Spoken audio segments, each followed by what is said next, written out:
بیان هیئت کبار علما درباره خطرناکی شتاب در تکفیر، کافر شماریدن شخص و انجام ترکش ها و آنچه از اینها به میان می آید، مثل ریختن خون ناحق و ویران کردن بناها. بسم الله الرحمن الرحیم. الحمد لله رب العالمین و صلی الله علی نبینا محمد و علی آله و صحبه اجمعین. اما بعد، شورای هیئت کبار علما در جلسه 49 خود که در شهر طائف آغاز شد، در سنه 02/04/1419 هجری قمری، موضوع تکفیر و ترکیش ها را که در بسیاری از کشورهای اسلامی و غیر آن رخ می دهند و آنچه از آنها با وجود می آید، از جمله ریختن خون مردم، ویران کردن بناها و مؤسسه ها، بررسی نمود.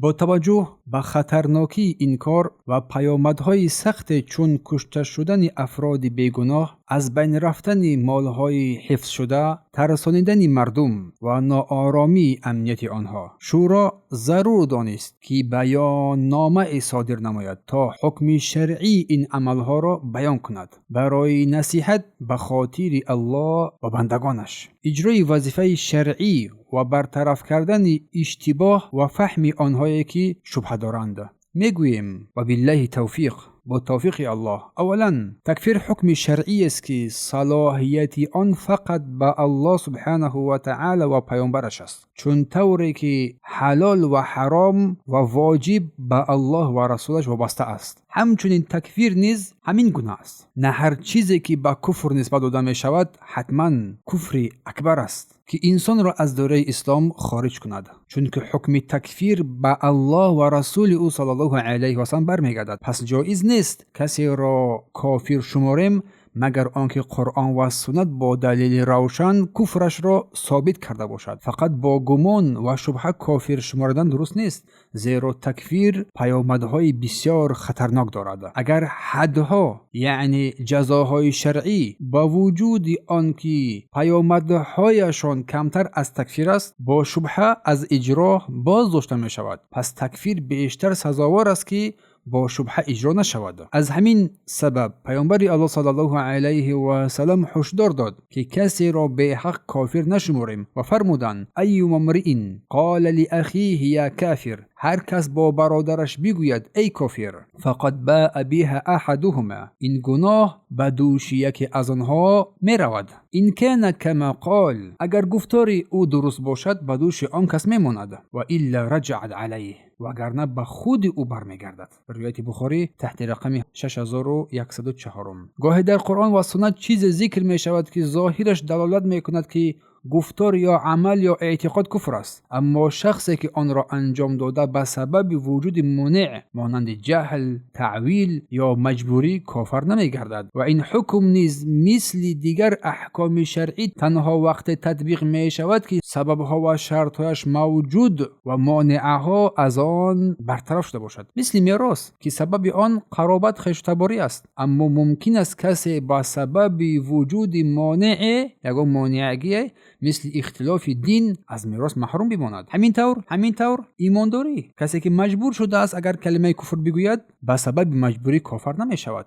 یا مثل که یک مسلمان می تواند در حالت شدید خرسندی یا غضب سخت و مانند اینها کلمه کفر بگوید، اما با سبب آنکه مقصد نداشت کافر نمیگردد، مثل حدیثی که رسول صلی الله علیه و سلم در خبر فرمودند: اللهم انت عبد و انا ربک، پروردگار تو بنده من هستی و من پروردگار تو ام. خطا کرده. روایت مسلم تحت رقم 2747. شتاب در تکفیر پیامدهای بسیار خطرناک دارد، مثل حلال شمردن خون آدمان و مالهایشان، منع میراث، فسخ نکاح و دیگر احکام مرتد شدن. پس چگونه جایز است که یک ایماندار با کمترین شبهه به این کار دست زند؟ و اگر این یعنی شتاب در تکفیر نسبت به حاکمان مسلمان باشد، باز هم خطرناک است، زیرا باعث سرکشی از آنها، برداشتن سلاح بر ضد آنها، پهن کردن بی سر و سامانی، ریختن خون مردم و فسادی کشور می‌گردد. از همین سبب پیامبر الله صلی الله علیه و سلم از مخالفت آشکارا با حاکمان منع کرد و فرموده است الا ان تروا کفرا بواحا عندکم من الله فیه برهان، مگر آنکه کفری آشکار رو ببینید که در نزد شما در آن دلیل واضحی از جانب پروردگار باشد. روایت بخاری تحت رقم 7056 و مسلم 1709. از جمله فایده های این حدیث کلمه ببینید الا ان تروا نشان می‌دهد که تنها با گمان و شایعه ها کافی نیست، و کلمه کفر الا ان تروا کفر نشان می‌دهد که فسق، گناه بزرگ حتی اگر عظیم باشد مثل ظلم، شراب نوشی، قماربازی و سرمایه‌گذاری حرام کافی نیست. کفر بواحا کلمه آشکارا، کفر آشکارا معنا دارد که کفر که روشن و واضح است، اما کفر که روشن و واضح نیست کافی نیست. و معنای قول پیامبر صلی الله علیه و آله که من الله فیه برهان، در نزد شما دلیل واضح از جانب الله باشد، نشان می‌دهد که دلیل باید سند صحیح و معنای روشن داشته باشد. دلیل ضعیف یا ناشفاف بسنده نیست. و کلمه من الله از جانب الله میفهماند که با گفته یگان عالم حتی اگر مقام بلندی هم داشته باشد اعتبار نیست اگر دلیل صحیح و روشن از جانب الله، از جانب قرآن و سنت نداشته باشد. این شرط هم نشان می‌دهد که مسئله تا چه اندازه خطرناک است. خلاصه شتاب در تکفیر خطر بزرگ دارد، چنانکه الله می‌فرماید قل انما حرم ربی الفواحش ما ظهر منها و ما بطن، بگو پروردگار من فحشاهای را آشکار و پنهان است حرام گردانده است، و الاثم و البغی بغیر الحق، و گناه و ظلم بدون حق را، و ان تشرکوا بالله ما لا ينزل به سلطانا، و شرک ورزیدن به الله سبحانه و تعالی به چیزی که برای آن دلیل نازل نکرده است، و ان تقول علی الله ما لا تعلمون، و سخن گفتن شما درباره الله بدون دانش. سوره اعراف آیت 33.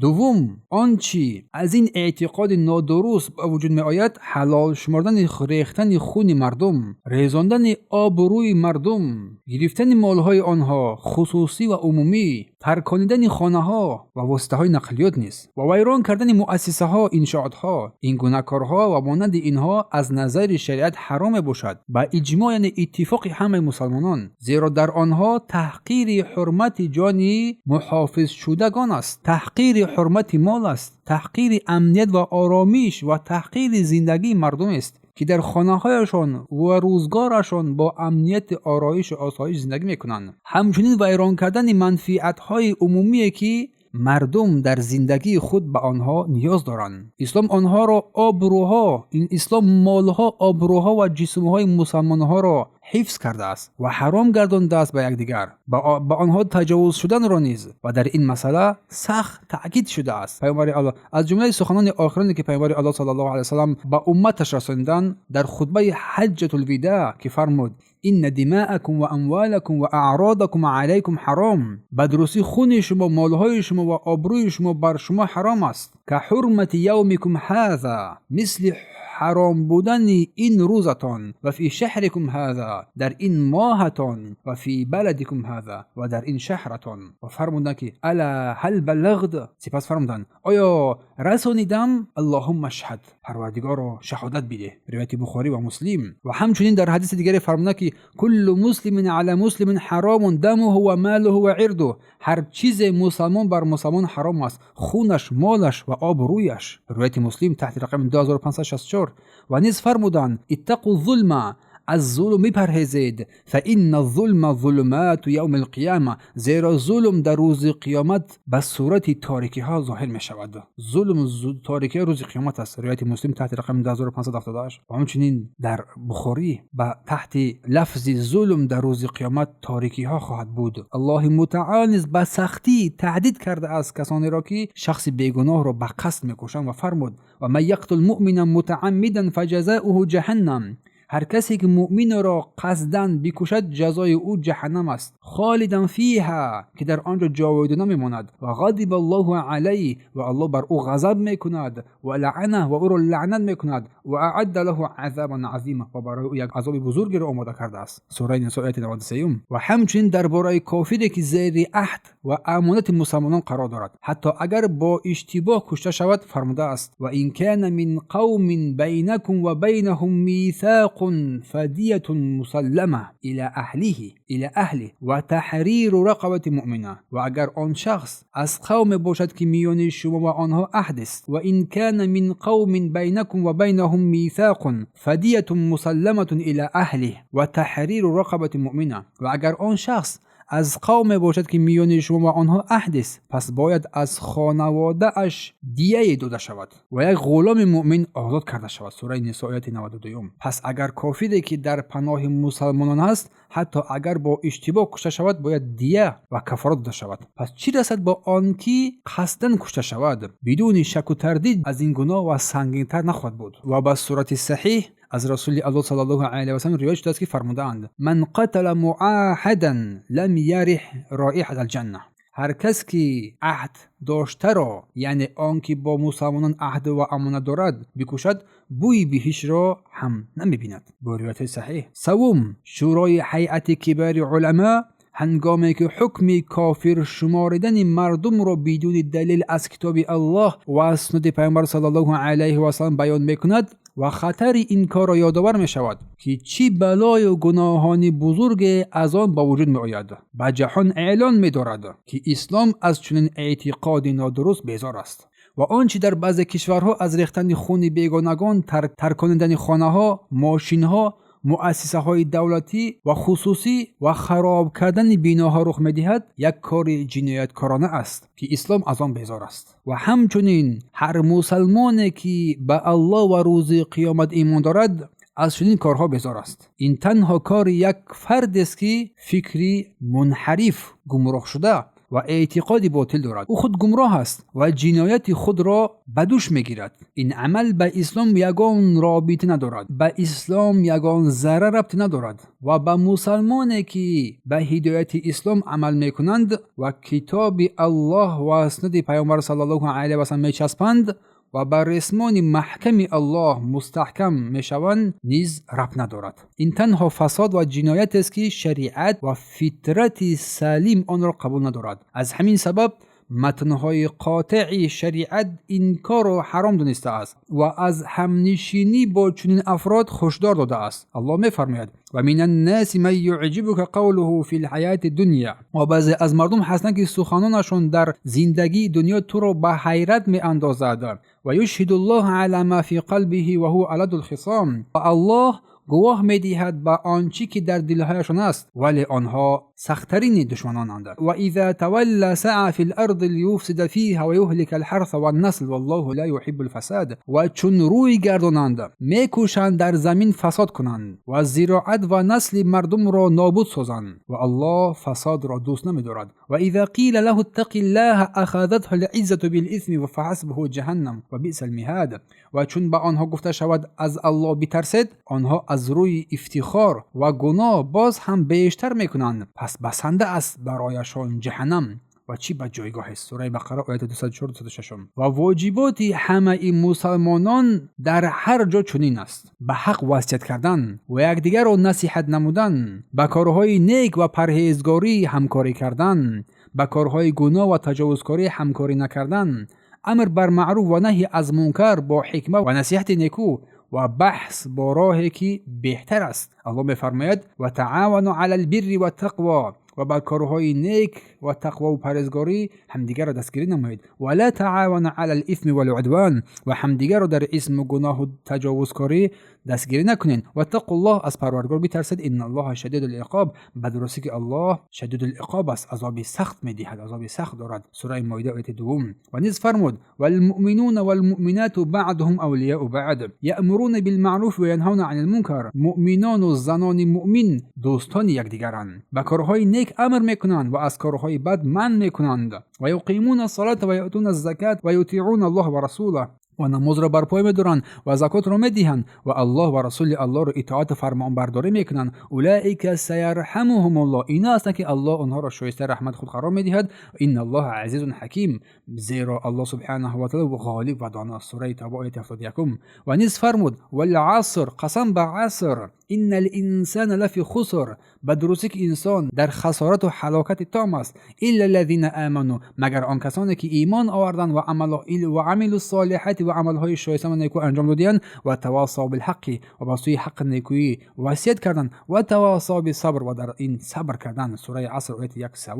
و پیامبر الله فرمودند الدین النصیحه، دین نصیحت است. قیل، گفته شد لمن یا رسول الله، از برای کی ای رسول الله؟ قال لله و لکتابه و لرسوله و ائمه المسلمین و اعمتهم، فرمود برای الله، برای کتاب الله، برای رسولش، برای پیشوایان مسلمانان و برای عامه مردم. روایت مسلم. و نیز فرمود مثال مؤمن در دوست داشتن یکدیگر، رحم کردن و مهربانی با همدیگر مثل جسم انسان است، مثل یک جسم هستند. اگر یک عضو از جسم در کند، تمام جسم به بیدارخوابی و تب گرفتار می شود. روایت بخاری و مسلم. آیه ها و احادیث ها در این معنا زیادند. ما از الله متعال با نام های نیکو و صفات های عالیش می خواهیم که از مسلمانان همه بلاها را و آفتها را دور سازد و همه حاکمان مسلمان ها را در کارهای اصلاحی مردم و کشورها و از بین بردن فساد و فسادکاری ها موفق گرداند و با واسطه آنها دینش را یاری دهد، کلمه خود را بلند گرداند، احوال همه مسلمان ها را در هر جا اصلاح نماید و حق را با آنها پیروز گرداند. او صاحب این کار است و قادر است به انجام آن. درود و سلام به حضرت محمد صلی الله علیه و سلم و عائله و یارانش باد. هیئت کبار علما ریاست با شیخ عبدالعزیز ابن باز رحمه الله تعالی، مجله البحوث الاسلامیه، شماره تحت رقم 51 صفحه 357.